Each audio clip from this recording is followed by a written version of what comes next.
party enjoys quite some support from the Mount Kenya region as well. That puts the president in an awkward position. Does the president need this discussion at this point? We need to have a look at the context and the circumstances under which Hassan said that. The context is based on the fact that the president has, for the first time, come and given the people of the coast the title deeds.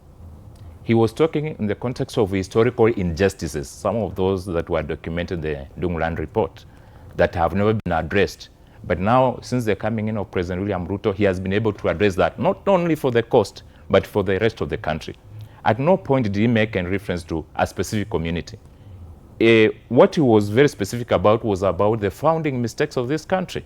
Remember, there was a time Martin Shikuku was being interviewed, and he said... Even when he was talking about the fuel crisis last week at the party headquarters, and said that the people who are going to the streets or trying to sabotage the economy come from one place.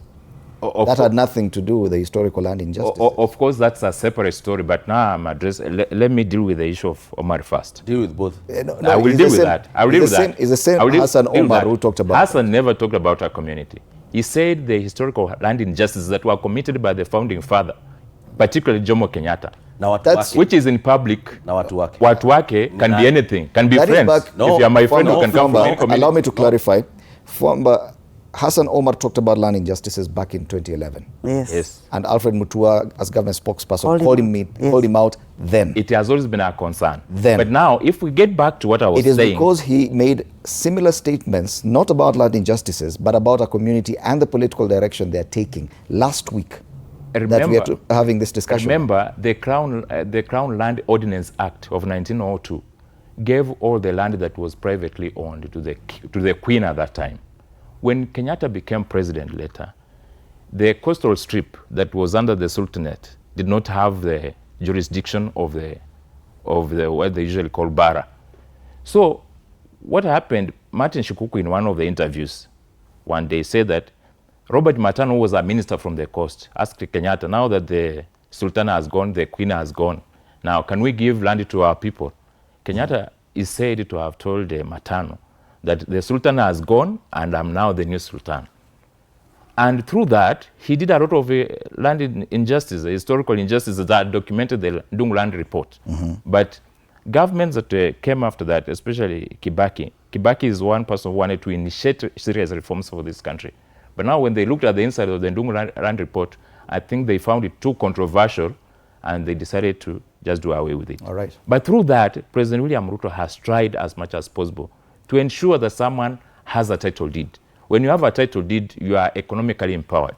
Remember Malcolm X said one day that land is the basis of freedom, justice, and equality. If you have no land, you cannot even go and get a loan. Those ones who got independence in 1963, I want to say that the 1963 independence was not universal to everybody. As some people got independence, others lost independence because they were unable to get their land up to now. So those are the issues Hassan was talking about. And he never made any reference to any specific community. Now, going to what CS Interior Murkomen said, is it far-fetched? It is not. You see, after we got into multi-party democracy under President Moi in 1992, Moi was elected twice, okay?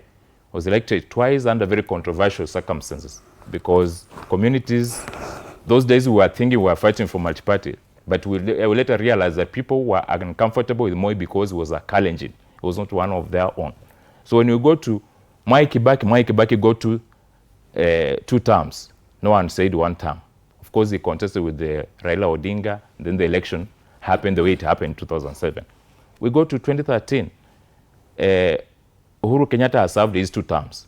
Then all of a sudden, when William Ruto comes in, they say Ruto must go. Just the same way. We're almost repeating the same thing. Why wouldn't you look at that as a way of some kind of ethnic bias? No. Especially from certain specific. The criticism for President Ruto comes I concur with the Minister for Interior on that issue. The same thing that and I was avoiding. That's why I was trying to get the temptation to repeat. Can we discuss that? This repeat in the statement. I don't want us to go. I don't want us. What do you mean by some certain quotas. This We can deal platform- with you. I've just talked about We can specific deal with quotas. you and your owner. No. If that is Fwamba, the direction you want us to go, we we are shall going not- to deal with you. the- we shall the not same